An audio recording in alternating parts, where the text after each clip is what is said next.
Какво ще научим от днешната презентация? Като за начало, кои са структурните фондове и кои страни финансира Кохезионният фонд. Ще видим насоките за извършване на одит по проекти.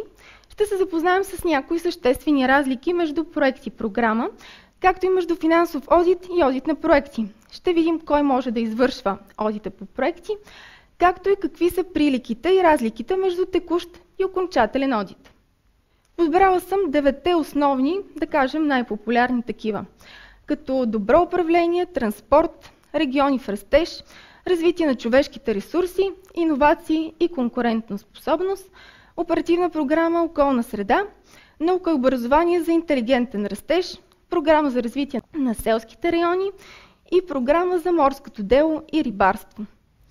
Най-кратко, насоките са в това, че одита е задължителна дейност, която трябва да има ясно дефинирани цели и обхват, както и констатации, че отчетените разходи са действително извършени и допустими.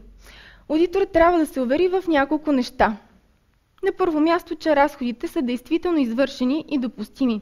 С какво се различава одита на европроекти от другите видове одит?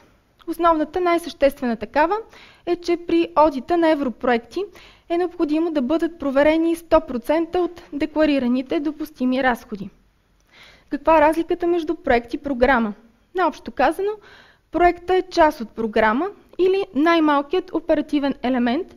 Има един единствен национален сертификат, който позволява на лице, физическо или юридическо, да извършва одит по проекти. Това е сертификата за дипломиран експерт-счетоводител. Има също така и редица международни сертификати, които варират спрямо спецификата и сектора, в който е реализиран проектът.